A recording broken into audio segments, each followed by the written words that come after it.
পরিবহন ও যোগাযোগ খাতে গুরুত্ব দিয়ে প্রস্তাবিত বাজেটে উন্নয়ন ব্যয় ধরা হয়েছে 2,30,000 কোটি টাকা। বড় 5 খাতে বরাদ্দ দেওয়া হয়েছে 70%। অপ্রয়োজনীয় ব্যয় কমাতে বিদায়ী অর্থ বছর থেকে 35,000 কোটি টাকা কম বরাদ্দ দেওয়া হয়েছে উন্নয়ন ব্যয়ে। সামাজিক নিরাপত্তা খাতের গুরুত্ব বিবেচনায় নতুন অর্থ বছরের জন্য 1,16,731 কোটি টাকা বরাদ্দের প্রস্তাব করা হয়েছে। খান আলমিনের রিপোর্টে থাকছে বিস্তারিত। দেশের অর্থনীতিকে গতিশীল রাখতে সবচেয়ে বেশি ভূমিকা রাখে পরিবহন ও যোগাযোগ খাত। প্রতি বছরই বাজেটে এই খাতকে বেশ গুরুত্ব দেওয়া হয়। এবারও তার ব্যতিক্রম নয়। 2,30,000 কোটি টাকার উন্নয়ন ব্যয়ের মধ্যে 58,973 কোটি টাকা বরাদ্দ দেওয়া হয়েছে এই খাতে।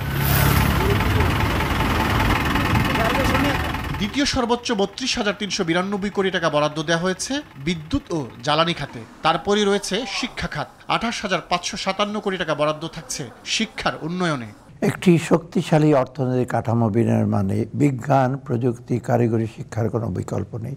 তাই এবারের বাজেটে বিজ্ঞান ভিত্তিক, প্রযুক্তি নির্ভর ও কর্মোপযোগী শিক্ষার পরিবেশ তৈরি এবং যুব কর্মসংস্থানকে বিশেষ অগ্রাধিকার দেওয়া হয়েছে। গত অর্থবছরে উন্নয়ন ব্যয় ছিল 2,65,000 কোটি টাকা। অপ্রয়োজনীয় ব্যয় কমাতে বিদায়ী অর্থবছর থেকে 35,000 কোটি টাকা কম বরাদ্দের কথা জানিয়েছেন অর্থ উপদেষ্টা।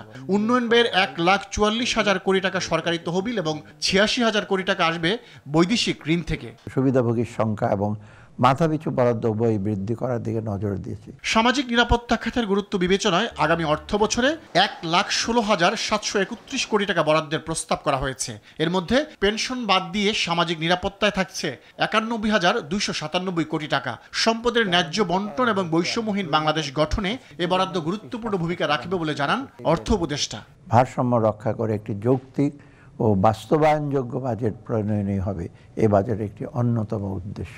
বাজেটে জুলাই গণ অভ্যুত্থানের শহীদ পরিবার ও আহতদের জন্য 405 কোটি 20 লাখ টাকা বরাদ্দের প্রস্তাব করা হয়েছে। জুলাই গণ অভ্যুত্থানের স্মৃতি সংরক্ষণ, শহীদ পরিবার ও আহতদের পুনর্বাসন করার কথা জানিয়েছেন ডক্টর সালেউদ্দিন আহমেদ। জুলাই গণ অভ্যুত্থানের শহীদদের পরিবার এবং আহতদের জন্য 425 কোটি 20 লক্ষ টাকা বরাদ্দ রাখার প্রস্তাব করছি। খান আলামিন, RTV।